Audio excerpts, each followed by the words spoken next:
Dear parents, नमस्ते। एक छोटी सी बात करनी थी आपसे। जैसे कहते हैं ना कि हर इंडिविजुअल इस दुनिया का एक यूनिक पर्सनालिटी होता है।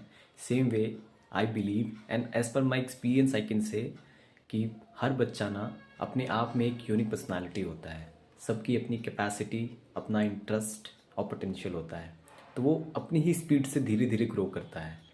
कई बार हम टीचर्स या फिर पेरेंट्स कई बार अननेसेसरी एक्सेसिव प्रेशर पुट कर देते हैं, जिससे मार्क्स तो इम्प्रूव नहीं ही होते हैं, उल्टा दो नुकसान होता है। पहला, उनका कॉन्फिडेंस डिप होता है। दूसरा, टीचर स्टूडेंट या फिर पेरेंट या चाइल्ड के बीच के रिलेशनशिप में थोड़े से गैप्स आना शुरू हो जाते हैं।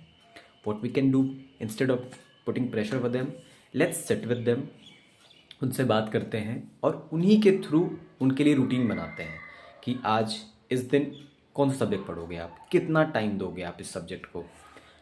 एंड जब ये हम कर रहे हों तो उनके इंटरेस्ट को ज़रूर ध्यान में रखें कि कुछ सब्जेक्ट्स होंगे जो उनको बिल्कुल अच्छे नहीं लगते होंगे, तो उनमें सिर्फ अगर वो पास भी कर जाए तो लेट्स एक्सेप्ट देम। इससे दो चीज़ें होंगी।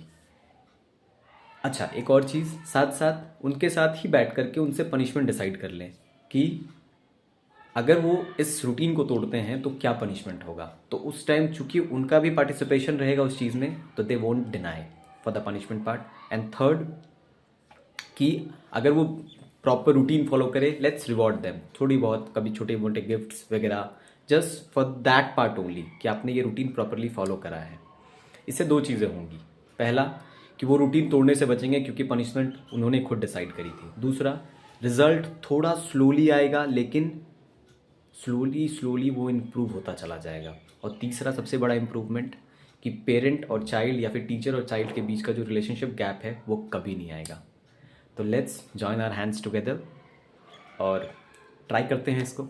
ठीक है, I am also trying it in my classes. What do you think about this strategy? Bye bye.